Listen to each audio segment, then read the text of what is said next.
Welcome back to my stand-up channel. Scaled back? Not so much. Obama's 60th birthday bash looks anything but intimate as massive tents dwarf the mansion and John legend, Chrissy Teigen. Dwyane Wade and Gabrielle Union arrive on Martha's Vineyard ahead of the celebration. Seen from the sky. These exclusive pictures and video show the sprawling setup of Barack Obama's 60th birthday celebrations, and on the ground some of the creme de la creme of the entertainment. Sports and political worlds are starting to arrive. With canopies and catering stations that dwarf the Obama's mansion, DailyMail.com can reveal the true scale of the party that, according to the former president's spokesman, was scaled back from a 500-person extravaganza to a small affair only for family and close friends. Stars also began rolling into Martha's Vineyard Friday afternoon, with the island's airport abuzz with private jets and helicopters flying in ahead of the party expected to take place Saturday. Biggest among the arrivals so far, John legend and Chrissy Teigen, who flew in just after 3 p.m. Friday, seen here in these exclusive pictures. Ex-NBA star Dwyane Wade, his wife Gabrielle Union and actor Don Cheadle were also spotted arriving on Martha's Vineyard. DailyMail.com has learned that Jay-Z and Beyoncé are already on the island, as is George Clooney, who, along with Oprah Winfrey, are just some of the big names believed to have made the final cut on the truncated guest list. Former Senator and U.S. Special Presidential Envoy for Climate John Kerry was also spotted along with television presenter and comedian Stephen Colbert. Both men have homes on the island. And as the stars flew in, the tents kept going up. These exclusive images and video obtained by DailyMail.com show the vast marquee being erected behind the Obama's waterfront property as workmen busily put up the canvas and set up catering equipment, as the clock to the big event ticked down. Despite protestations that this is a low-key family affair, the images of the huge undertaking betray the true scale of Obama's party. A sprung dance floor was being laid next to the main house and leading onto a vast marquee. Inside, long tables at which guests will dine were visible, along with shabby chic dining chairs of bleached wood and woven oval backs. Macrame rocking chairs and canvas outdoors chairs was stacked in preparation to create different moods and areas in which guests can lounge. A large raised stage at the far end of the marquee showed speakers and technical equipment unpacked and ready to set up in a multi-screen display. Segments of what appeared to be a wall of pictures of Obama through the years lay as yet unmounted. Purple sweet peas and cream rhododendrons sat in pots, and large circular light fixtures sat on tabletops waiting to be hung and add drama to this low-key family affair. A Sperry tent has been erected behind the main marquee, and behind that catering tents and stations set up. A staging tent with uniforms for servers and staff could be seen on the other side of the house.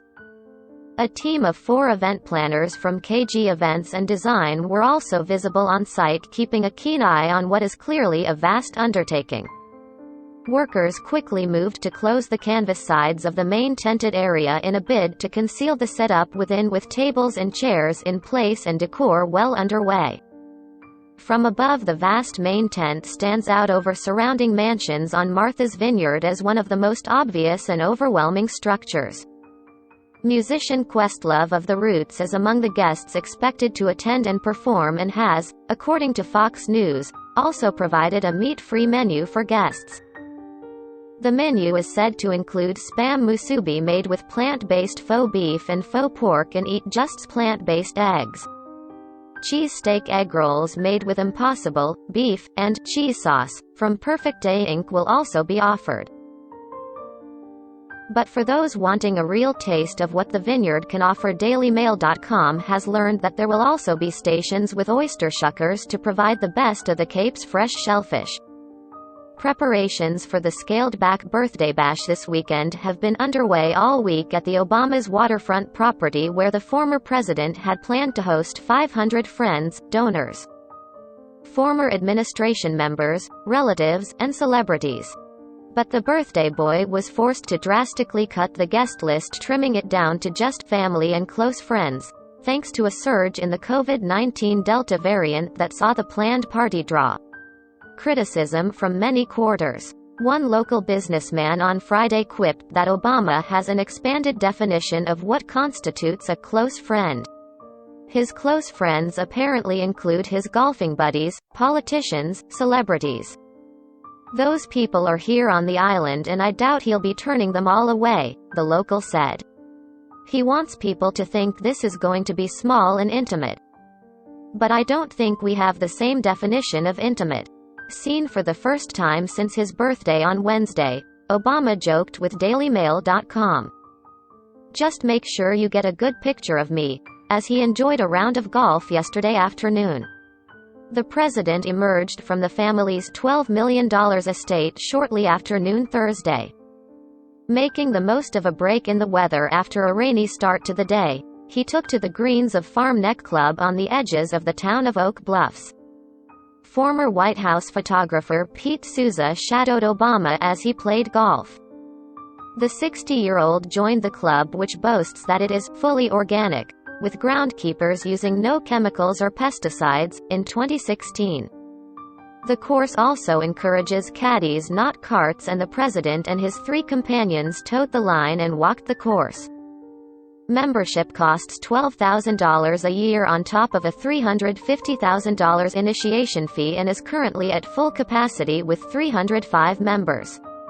Dressed in mottled navy polo shirt and navy slacks, he wore a silver-trimmed navy baseball cap that appeared to be a light-hearted birthday gift and bore the numbers 44 and 60, a nod to his presidency and age. He cut a svelte and casual figure as he spent the afternoon with friends. He then rounded off his day with a trip to family favorite The Barn, a bowling bistro and bar. It appeared to be a boys-only evening of bowling and food and music at the venue. It had been closed for the day to allow for security sweeps, and the rainy evening was peppered with many disappointed would-be diners and bowlers who hadn't got the memo and had to be turned away by security.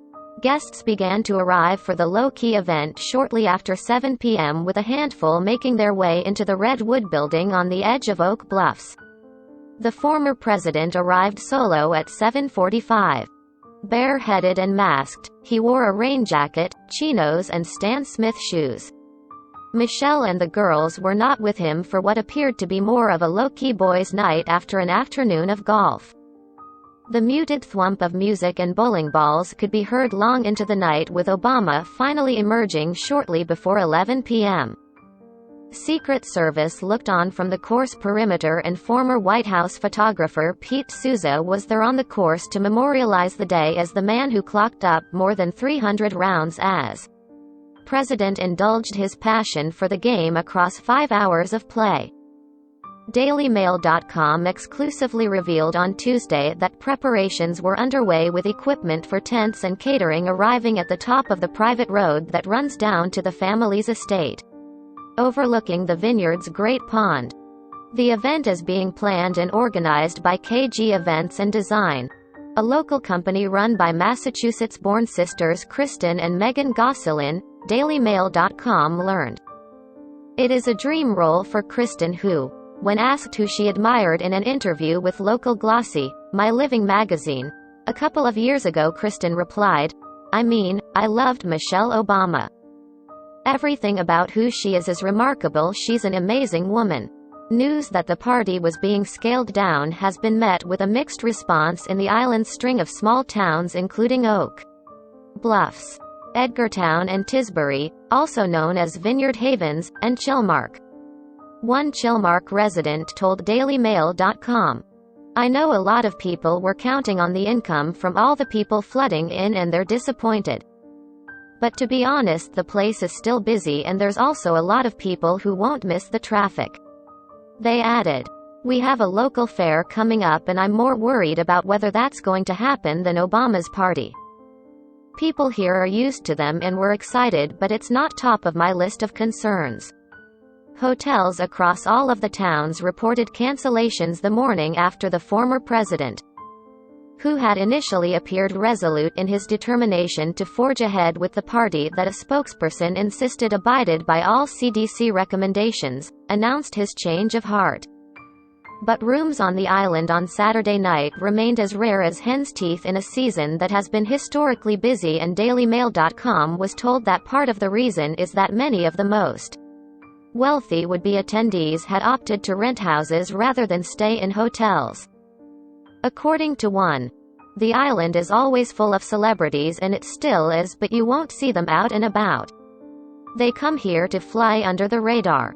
Sometimes you'll see the Obamas popping in somewhere for dinner, and there will be a little, of excitement, but then they just get on with their meal and people here leave them alone. There's really been the same attitude to this big party. Or is it a small party now? I've lost track. DailyMail.com was there to witness a cavalcade of catering trucks rolling into the former president's vast Martha's Vineyard estate on Tuesday as preparations for his birthday party began. The exclusive images and video gave the first glimpse of what will now be a downsized version of the party that had once been set for 500 guests but will now be a smaller but no less glitzy affair for family and friends. The island towns of Edgartown, Vineyard Haven and Oak Bluffs, all places where the Obamas have been spotted during their stays on Martha's Vineyard, are already abuzz with anticipation of the arrival of guests. The streamlined guest list will be hosted to an event under the canopy of local firm Big Sky Tents and Party Rentals. 3 large Big Sky trucks emerged from the long private sandy road leading to the Obamas' $12 million property late Tuesday afternoon. The local company, run by a husband and wife team, boasts of offering style and elegance to any outdoor event and has been featured in the pages of Martha Stewart weddings. They provide Sperry tents, open-sided tents made out of sailcloth with nautical touches in keeping with the New England locale, including wooden support poles to waving pennant flags. The company, which was born out of owners Jim and Anne Marie Eddy's own wedding planning more than 2 decades ago, offers personalized consultations and a unique inventory of tables, chairs, china, crystal, linen and silver in their Edgartown showroom. Shortly after their trucks emerged, a catering truck bearing Nancy's restaurant logo turned in. Nancy's in Oak Bluffs is a firm favorite for the Obamas, who have been spotted getting takeout from the family eatery that provides seafood classics and frozen cocktails and whose menu is heavily influenced by Middle Eastern cuisine. Guests at Obama's 60th can expect to enjoy all the fresh shellfish and seafood the Vineyard can offer in a menu that may well include Nancy's famous gyro plates, grape leaves and falafels. Neighbors at Obama's property overlooking Great Pond are protective of the celebrity family in their midst, and some are clearly put on edge by the prospect of a further celebrity influx. On Tuesday, 2 women out walking their dog harangued gawkers and swiftly reported any unknown vehicles to local police, who are providing enhanced security along with the former First family's own secret service detail. According to one who did not give her name, "It's very difficult for us residents right now. There's heightened security and people driving through who don't belong on this road." Gawkers. Earlier this week, a spokesperson for the President and Mrs. Obama issued a statement which read, "Due to the new spread of the Delta variant over the past week, the President and Mrs. Obama have decided to significantly scale back the event to include only family and close friends. President Obama is appreciative of others sending their birthday wishes from afar and looks forward to seeing people soon." The White House had previously defended the former president's plan, with Press Secretary Jen Psaki dodging questions on the matter and saying, "I would note first that former President Obama has been a huge advocate of individuals getting vaccinated. While the party list may have shrunk, protection of the controversial bash was heightened Wednesday as DailyMail.com learned that the area of the sky in which drones must not fly has been extended. Images obtained by DailyMail.com show the wide blue DJI geozone as it was on Monday. Remote-operated drones are not permitted to fly without authorization in the highlighted area. On Wednesday, A new, red area was added, extending the no-fly zone and centered over the Obama property. Drones that stray into a blue zone will be prompted and their flight limited by default. Any drone flying in a red zone, the highest level of restriction, can be commandeered and brought down over land or sea. The party, according to multiple reports, was supposed to take place outdoors on the Obama's $12 million 30-acre Martha's Vineyard waterfront mansion. But as more plans became public this week, the former president came under fire for the tone-deaf event as many areas of the country returned to pandemic restrictions, including mask mandates indoors. There was also a coronavirus coordinator, who was making sure the event was compliant with the most recent CDC guidance. Guests were required to take coronavirus tests and submit their results to the medical coronavirus coordinator to gain entry to the Obama compound. Former First Lady Michelle brought some levity to the controversy Wednesday by posting a sweet tribute to the wonderful father and husband on his big day. The 57-year-old took to social media to share a message for her husband, while also posting a never-before-seen photo of the couple posing with their daughters, Malia and Sasha. "Of all of your accomplishments, I know that being a present, loving father to our girls tops them all," she wrote. "Thank you for never letting the weight of the world get in the way of being a wonderful husband and father. Happy 60th birthday, at Barack Obama." Source: dailymail.co.uk. Please like, share and subscribe. Thank you for watching.